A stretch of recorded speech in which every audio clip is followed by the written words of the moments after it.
back to Windy Hill. It's a beautiful day here in Oklahoma, and so today I'm going to try out a pressure washer sandblaster.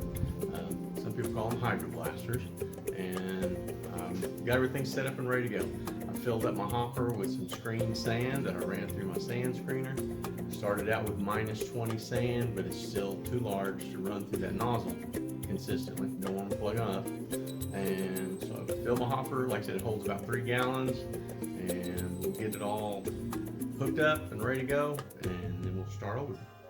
Okay, I've got my pressure washer hooked up to a garden hose, and I don't know if you see this or not, but have a shut off on it, so at the hose where it goes into the pressure washer, and I do that to have my water pressure there and available just long enough to let the engine warm up and then kick it into gear. So turn the water on.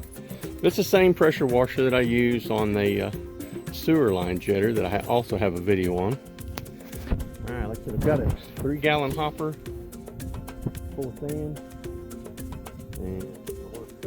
Okay, I'm going to put it as far away as I can from my sand to my nozzle here on the pressure washer gun to keep from getting water in my sand. But to kind of practice today, I'm going to start out on an old vintage lawn chair and see if it'll do a good job on it.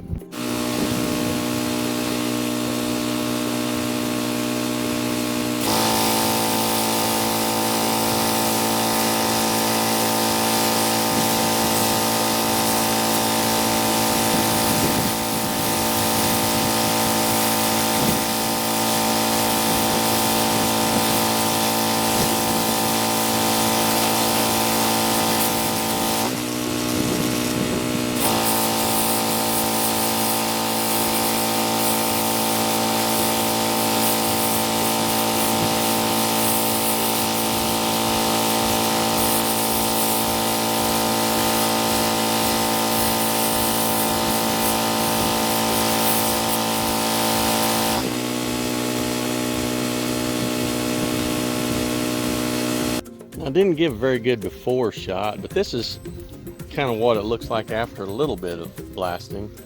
And my goal is not to get it all down to bare metal, but to get as much of the rust off as possible. And let's see if I can find it here. There's some spots on it that have rusted through, so I'm going to replace some of those sections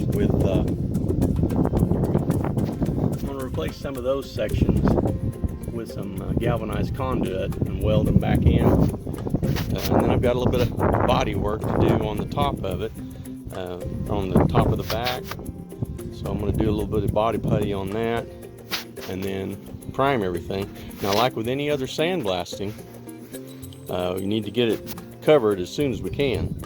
Now, this is my first go round with hydroblasting or pressure washer sandblasting on a homeowner basis. I've done it in road construction and maintenance for 40 years, but so this is my first go round on this. But like I said earlier, anytime you sandblast a piece of metal, you need to get something on it as soon as you can to prevent flash rust.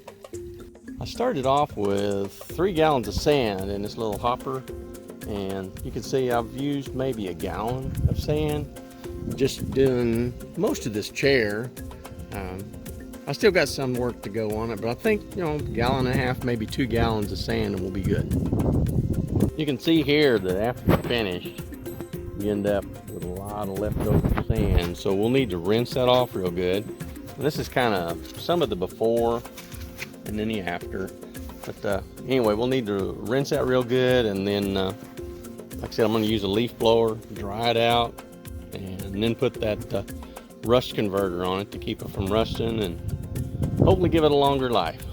Now in this case, I'm going to give it a quick coating after I get it dry. I'm going to use a leaf blower to dry it, or air compressor, either one. But then I'm going to put this on it,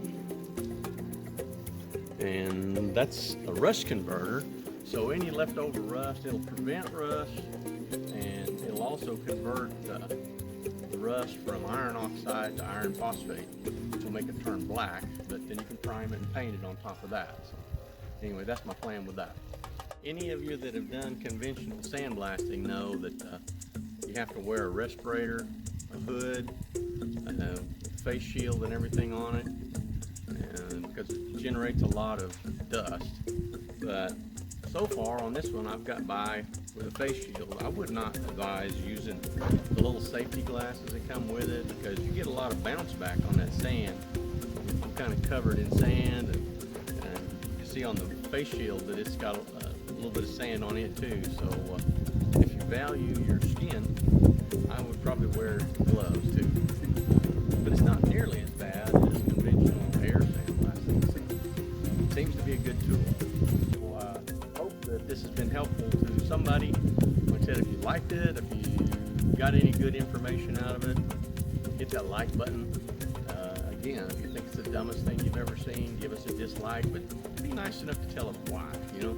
So, anyway, thanks for taking the time to watch.